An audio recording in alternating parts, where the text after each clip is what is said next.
Hello, everybody. I want you to take a journey with me. You're 5 years old. It's a beautiful day outside. You're with your mom, you're with your sister, and you're taking a day trip. You're particularly excited for two reasons. One, you know that bus-long day trips generally mean fast food. It's the 80s, so this is still a big deal. Two, you're headed to see your father for the first time in months. You exit the bus excited. Your mom tells you to go across the street with your sister and ask for your father at the security gate. You go to the gate and, "Sir, can you call for my dad, Larry James Steverson?" After a few minutes of radioing around, he looks at you and he says, "I'm sorry, little guy, but no one works here by that name. Who brought you here?" And as you turn to point to your mother, you realize she's gone. Hello, everybody. My name is Derek Stevens. I am a Robert Wood Johnson clinical scholar, the founder of underdogDREAMS, and I've just shared with you my very first memory of entering the foster care system. My story is only one of 400,000 children that enter the U.S. foster care system each year. Every 2 minutes, a child enters the foster care system, mostly related to neglect, physical and sexual abuse, parental mental illness, drugs, and a host of other contributing factors. These factors often lead to significant levels of stress and trauma that occur often early, that are often complex, and that are often chronic. Youth are devastated by the results of trauma. 90% of foster youth will experience trauma, with nearly half experiencing at least 4 or more traumatic events. I grew up in the foster care system, and so I've had my fair share of traumas and stress. Nearly 60% of sex trafficking victims have a history of foster care. 50% of youth will not graduate from high school.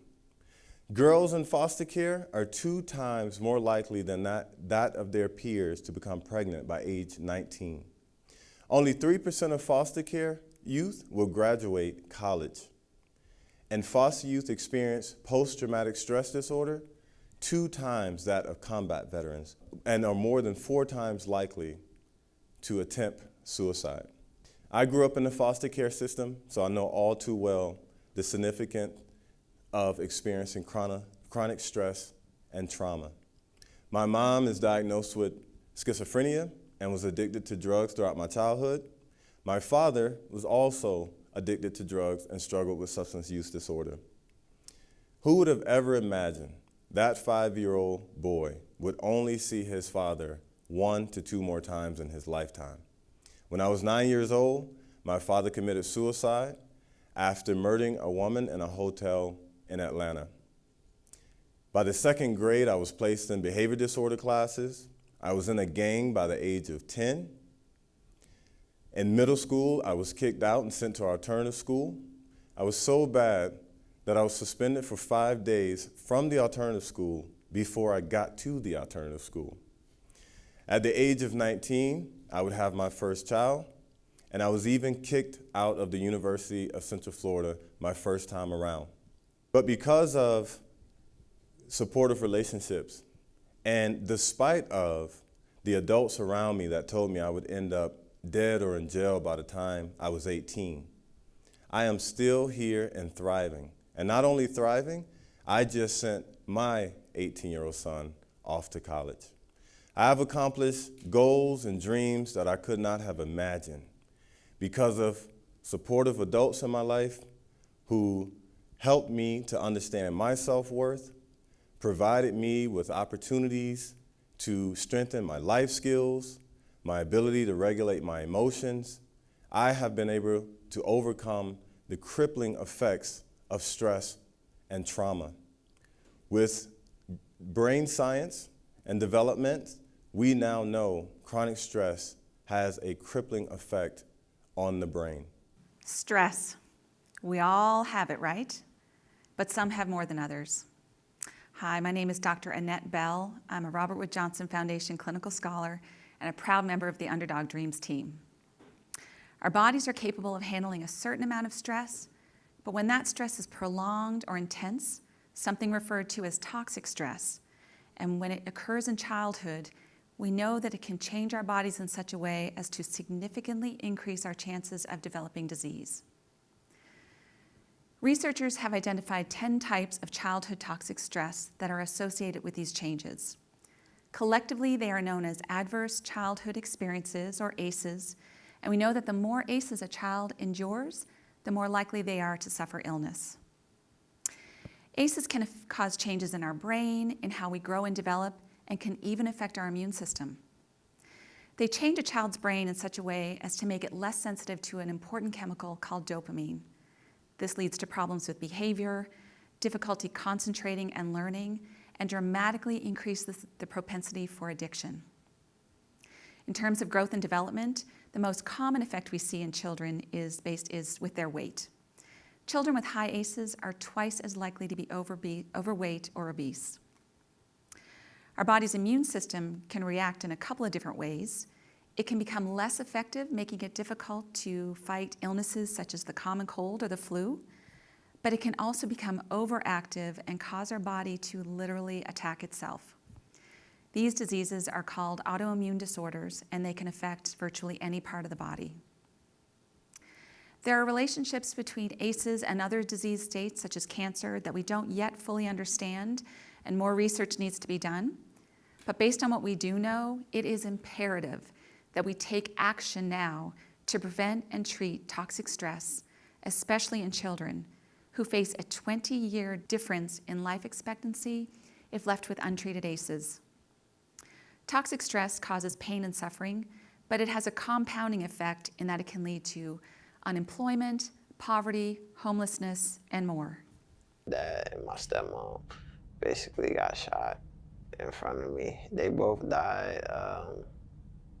So I came, no, I didn't come to Florida right away. I stayed with my auntie a little bit, and one day me and my cousin was going outside, and then he got shot at the door. And my auntie, she was like, I just can't take it no more. So she sent me down here, and I lived with my grandma for a little bit. But then DCF came and got me and my sister, and we basically stayed there for basically up till she aged out and she could take me in. So I was in pretty much foster care my whole life, pretty much. Mom was out for a little bit, but she went to jail for some crazy stuff. underdogDREAMS uses what is known about adverse childhood experiences, chronic stress, and advancements in brain science to provide foster youth with an opportunity to redefine their second chance. The science tells us that if Just Me has at least one supportive adult in his life to help build his sense of self-worth and perceive control and provide him with opportunities to strengthen his abilities to regulate his emotions and his life skills, that he will absolutely become the nurse practitioner and world-renowned songwriter he dreams of. underdogDREAMS' mission is to provide every foster youth with the opportunity to dream of the possibilities, to see a future filled with purpose, and to live with intention. We believe that our evidence-based, trauma-informed approach, which utilizes strategies such as providing foster youth with psychosocial education and experiential learning opportunities, physical and mental wellness activities, and using technologies such as virtual reality to meet them where they are, that we can have an impact to improve the lives of all foster youth across America. For the past 3 years, we've worked with Just Me along with 19 other foster youth that have participated in First Star Academy, Central Florida, led by Dr. Deshaun Chapman. This summer, we went to Puerto Rico on a mission trip to give back and to understand that even though foster care is our plight, we don't have a monopoly on hardships. Our kids also were rewarded for the dedication it took for them to complete the 4-year program.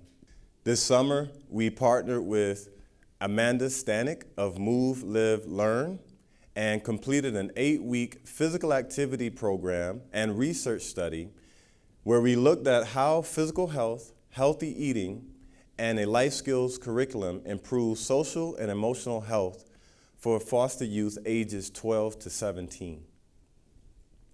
Of course, in order to accomplish the positive outcomes that we sought after, we engaged many community partners to ensure that we were able to improve the culture of health for Florida's foster youth and families.